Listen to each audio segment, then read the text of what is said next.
Olá, terceira série, tudo bem com vocês? Eu sou a professora Fran para mais uma aula de Biologia. Na aula anterior, a gente começou a rever alguns conteúdos que vocês viram na segunda série, né? Que eram sobre biodiversidade. Na aula de hoje, a gente vai rever um outro conteúdo, que é a parte de anatomia e fisiologia humana. Por isso que eu trouxe aqui nossa companheira para essa aula de hoje. Olha só, gente, vamos começar com a nossa notícia. Cientistas criam mini-órgãos e revolucionam o conhecimento sobre a Covid-19. Imagine pegar um punhado de células humanas de diferentes tipos e, após uma série de procedimentos, transformá-las num órgão em miniatura, que funciona de verdade e pode ser observado a olho nu. Saiba que isso já é possível nos dias de hoje, os mini-órgãos ou organoides, nome preferido entre os cientistas. Graças a essa tecnologia, os especialistas avaliam diversos tratamentos possíveis e entenderam rapidamente que a Covid-19 não era apenas uma doença que atingia o sistema respiratório, mas tinha repercussões no coração, no intestino, nos rins e até no cérebro. Olha só, essas bolinhas aqui são os mini-cérebros, olha que bonitinho. A matéria-prima básica para a construção de um organoide são células simples presentes na pele ou no sistema urinário. Os cientistas realizam um procedimento que faz dessas unidades se transformarem em células-tronco. Depois que as células voltam no tempo, é preciso realizar uma nova etapa. De acordo com os fatores que usamos no laboratório, fazemos com que essas células-tronco se diferenciem e se especializem novamente. Completa Guimarães, que também é professora na Universidade Federal do Rio de Janeiro.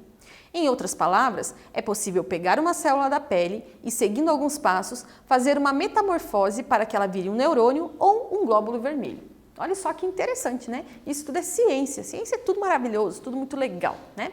Na aula de hoje, então, a gente vai fazer uma revisão sobre anatomia e fisiologia humana. Quais são os objetivos dessa aula? Relembrar os conceitos de anatomia e fisiologia. Ah, professora, mas por que tem 2 copos de bebida aí? Para a gente deixar essa aula um pouco mais interessante, resolvi fazer um estudo de caso a respeito do álcool. Como o álcool funciona nos diferentes sistemas humanos. Vamos lá, então, entender um pouquinho? Antes disso, vamos para o nosso primeiro quiz. Olha só o que está perguntando para você. Assim como o álcool pode ser considerado como uma droga lícita, o café? Letra B, o chocolate? Letra C, anti-inflamatórios? Ou letra D, todas as alternativas acima?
E aí, será que você acertou? Olha só, gente, todas as alternativas acima.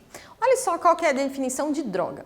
Droga é um nome dado a todo tipo de substância natural ou não que, ao ser introduzida no organismo, provoca mudanças físicas ou psíquicas. Café e chocolate geram isso, né? Eles são energéticos, o café, por exemplo, tem a cafeína, né?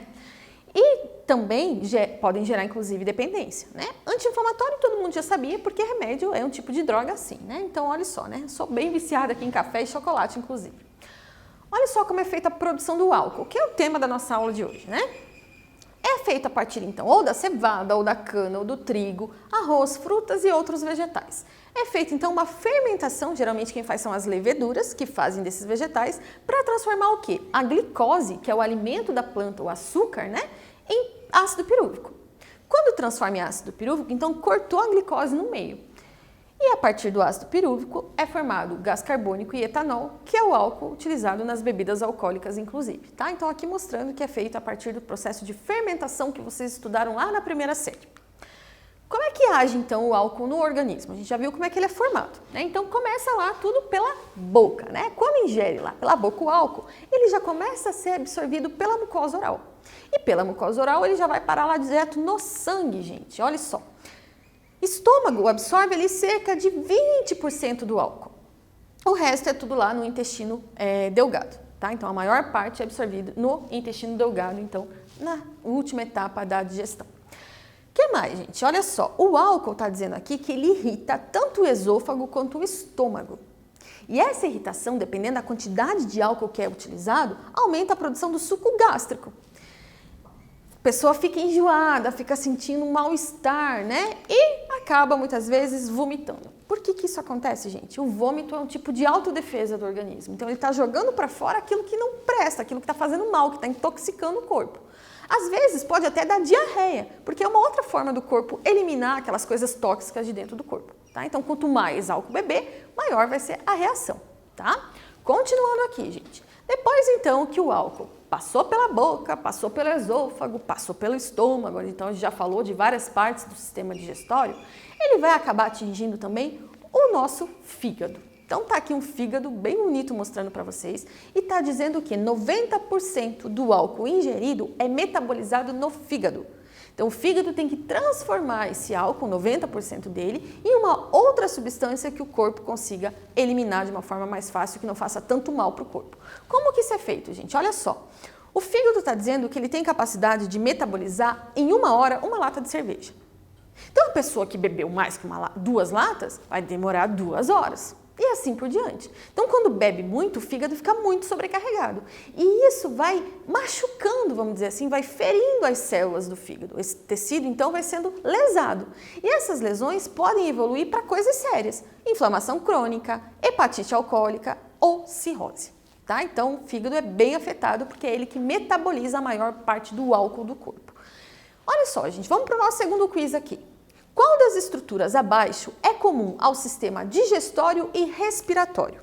Letra A faringe, letra B, a laringe, letra C, o esôfago ou letra D, a traqueia?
E aí, será que você conseguiu lembrar qual é a parte que é comum tanto ao sistema respiratório quanto ao digestório?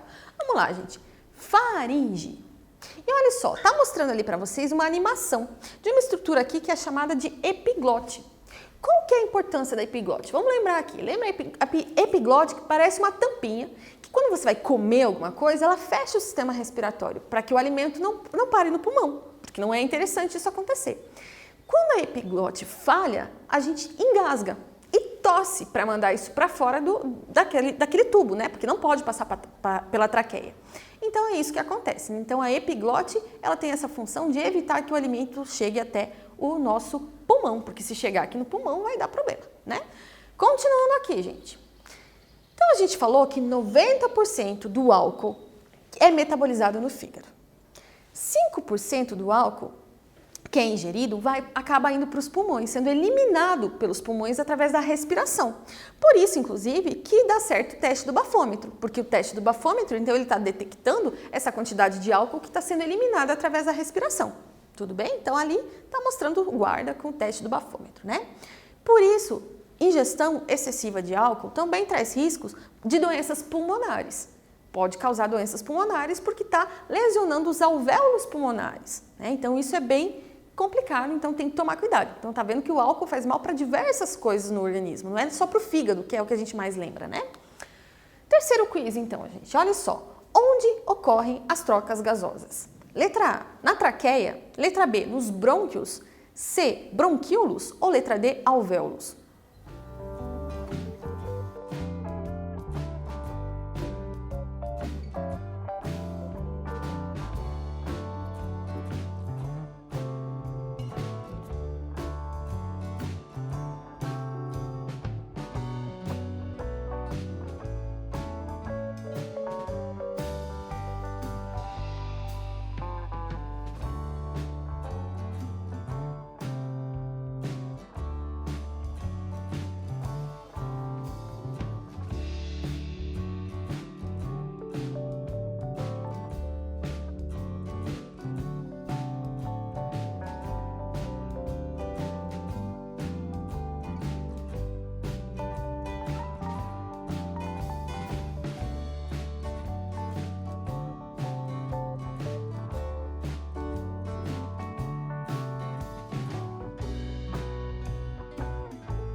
E aí, será que você conseguiu lembrar, gente? Então lá, a gente respira, né? Então o ar entra pelo nariz ou pela boca algumas vezes e vai passar então pela traqueia, pelos brônquios, pelos bronquíolos, até que vai chegar nos nossos alvéolos pulmonares. Então aqui está o nosso pulmão, vou tirar aqui para vocês a pecinha. Então aqui está representando os alvéolos pulmonares, tá?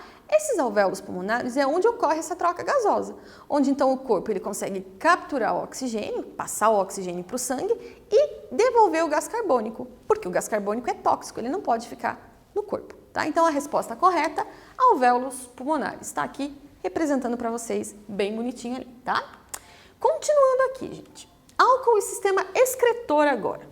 Então, a gente já falou um pouco do sistema digestório, já falou um pouco do sistema respiratório. Vamos lá ver qual que é o efeito do álcool no sistema excretor. Então, tá dizendo aqui, ó, que o álcool, ele inibe um hormônio chamado de ADH ou vasopressina, que é um hormônio antidiurético. Esse hormônio, então, ele é produzido lá no hipotálamo, lá no cérebro, né? E é armazenado, na glândula pituitária, tá? Tá escrito errado ali, mas eu arrumo para vocês depois. Quando ele é armazenado, então, na glândula pituitária, ou conhecido também como hipófise, ele é depois mandado para o sangue para chegar até os rins e fazer com que o rim consiga absorver uma quantidade maior de água. Porque não é interessante para o corpo perder muita água pela urina, né? O corpo precisa de água para funcionar. Só que, quando é ingerido o álcool, então, ele inibe esse efeito da vasopressina ou do ADH.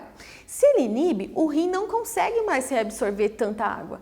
Então, a pessoa acaba urinando muito mais do que normal, que é um dos primeiros efeitos visíveis do álcool. A pessoa bebe e sente mais vontade de ir no banheiro do que as outras pessoas que estão com ela e não bebem, por exemplo. Tá? Por quê? Porque o álcool inibe esse hormônio, que é um hormônio antidiurético. Isso é bem importante lembrar também. Então, inibiu aqui a nossa representação. E depois, gente, tem outros sistemas que são afetados? Tem também. Por exemplo, vamos lá para o nosso sistema circulatório, né? Então, o sistema circulatório, a gente já lembra das veias, lembra do coração, que está representado aqui para vocês bem bonitinho nesse protótipo aqui também, né? O que acontece, então?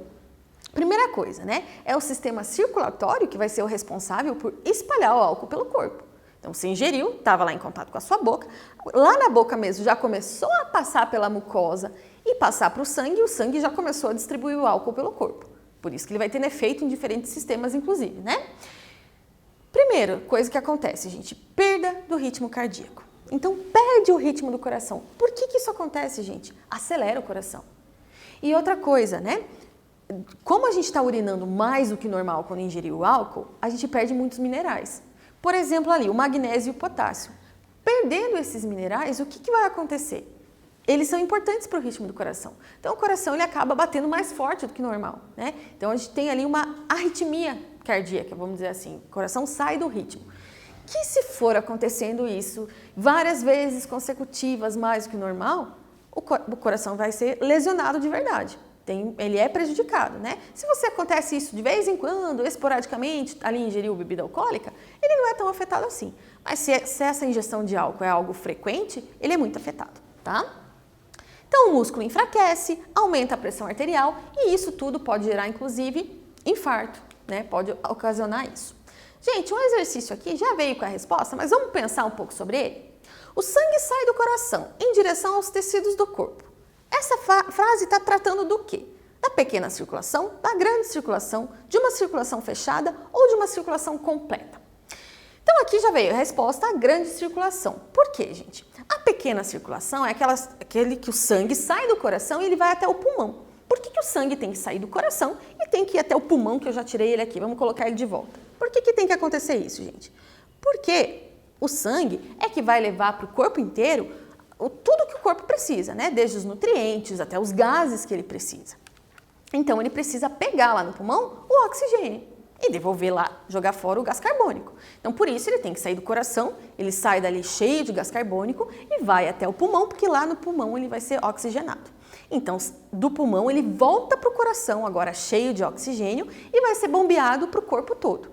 Então, a pequena circulação é a circulação, então, sangue sai do coração, vai para o pulmão, volta para o coração. E a grande circulação? Aí o sangue sai do coração e vai para o corpo todo, levando o oxigênio e os nutrientes que o corpo precisa também. E nisso ele vai coletando o gás carbônico para levar de volta lá para o pulmão depois e jogar para fora do corpo. Tudo bem? Espero que você tenha lembrado isso também, gente, né? Coisa bem importante de lembrar. Tá, professora, mas você falou aqui da pequena circulação e da grande circulação. Eu não lembro o que é uma circulação fechada e eu também não lembro o que é uma circulação completa. Então, eu vou explicar para vocês. A circulação fechada, gente, é aquela em que o sangue, ele não sai de dentro dos vasos sanguíneos. Então, o sangue ele vai estar sempre dentro dos vasos sanguíneos, que é o nosso caso, por exemplo. Ele só sai caso tenha uma hemorragia, caso você se corte, né, se machuque. Senão, ele está sempre dentro dos vasos. O que acontece é que os vasos eles vão ficando cada vez mais finos e quando ele está bem fininho lá, ele consegue fazer a troca, né, seja de gases ou de nutrientes com os tecidos. Isso é circulação fechada. A circulação aberta, que alguns animais têm, como vocês viram ano passado, é aquela em que o sangue sai de dentro dos vasos e banha diretamente os tecidos, tá? Agora, circulação completa. A circulação completa é aquela em que não há uma mistura do sangue venoso e do sangue arterial, ou seja, não mistura sangue rico em gás carbônico e rico em oxigênio. Eles não conseguem se misturar no nosso corpo, por exemplo. Então, nosso tipo de circulação também é completa. A incompleta, há uma mistura, que não é muito interessante para os organismos, tá?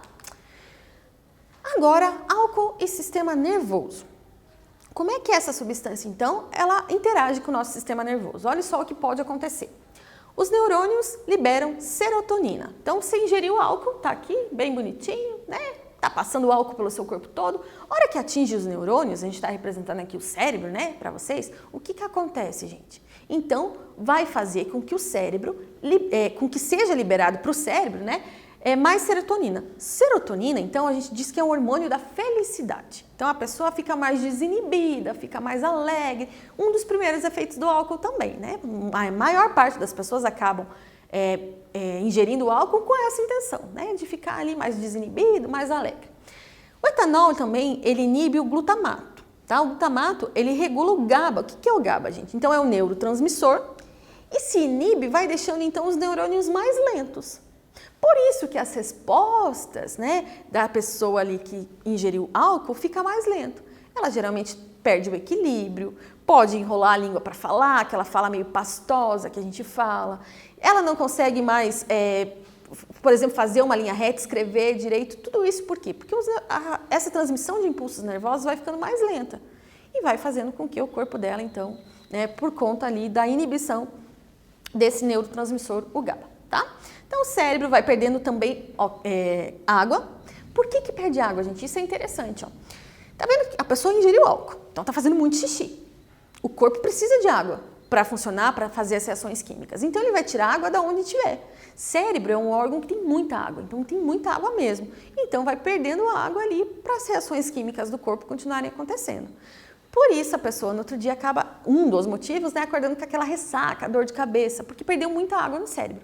Por isso é interessante, né, as pessoas que consomem álcool consumirem bastante água também, para evitar, para diminuir esses efeitos colaterais, vamos dizer assim, né? Então, tá mostrando aqui. Mais um exercício, gente. Esse aqui você vai pensar sozinho agora.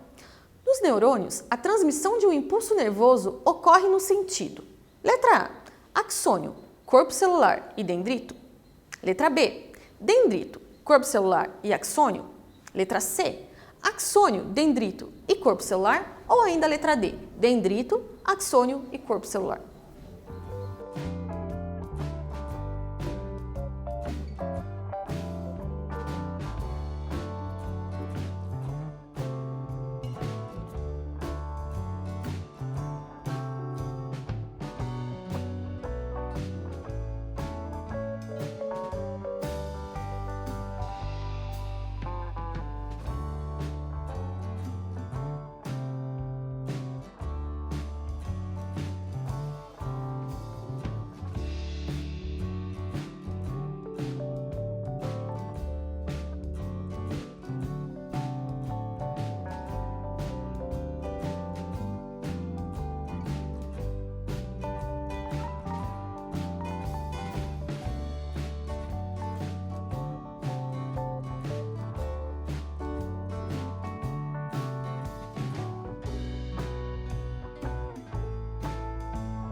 E aí, será que você lembrou desse detalhe bem importante, gente? Olha só a figura aqui mostrando o que acontece, né? Então, chega ali no dendrito, passa pelo corpo celular e passa lá pelo axônio. No final, vai ter um outro neurônio que vai receber pelo dendrito, passar pelo corpo celular, axônio. Então, sempre nessa ordem, tá? Bem importante lembrar disso também. Resumindo um pouco dos efeitos do álcool no organismo. Então, esse slide está falando isso para você. No cérebro, afeta o sistema nervoso central, podendo causar perda de reflexo, memória, sonolência e pode levar até o coma. Né? Isso é bem importante, gente. Bebida em excesso é algo muito ruim. Fígado, altera a produção de enzimas, muda o ritmo do metabolismo, podendo causar ali, inflamação crônica, hepatite alcoólica, cirrose. Nos rins, tem o efeito diurético, então aumenta a quantidade de urina da pessoa porque inibiu o hormônio antidiurético. No coração, está dizendo ali que libera adrenalina, acelera a atividade do coração, então né, ele vai ficando com uma arritmia cardíaca.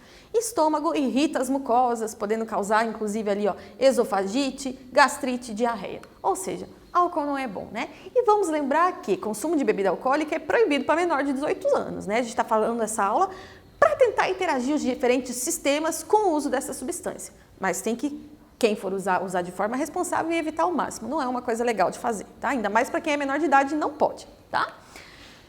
Última coisinha de hoje, uma notícia para vocês verem o quanto isso é importante de ser falado, né?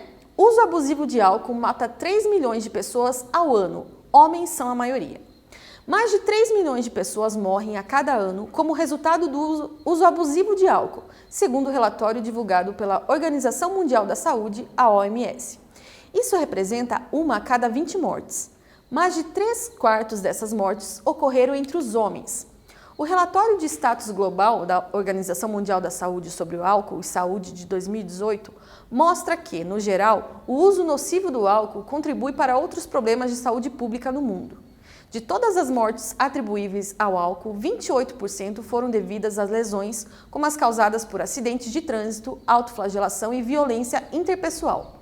21% devido a distúrbios digestivos. 19% devido a doenças cardiovasculares e o restante devido a doenças infecciosas, cânceres, transtornos mentais e outras condições de saúde. Então, olha só, o álcool faz muito mal para o organismo. Isso é muito importante de lembrar, né, gente? Olha o tanto de mortes causadas direta ou indiretamente pelo álcool. Seja por efeitos no corpo, seja por brigas, por acidentes de trânsito. Então, é um problema de saúde pública mesmo. E vamos lembrar que o alcoolismo é uma doença também, né, gente? Que tem que ser tratada. As pessoas têm que procurar ajuda, porque é algo que elas não conseguem mais controlar sozinhas. E ninguém vira alcoólatra de um dia para o outro. Né? Começa lá consumindo um pouquinho com os amigos, vai aumentando, a hora que vê já não tem mais controle. E a pessoa demora para perceber que ela perdeu o controle disso. Então é muito importante tomar cuidado, ainda mais vocês que são jovens e que tem muita coisa para viver pela frente ainda, né?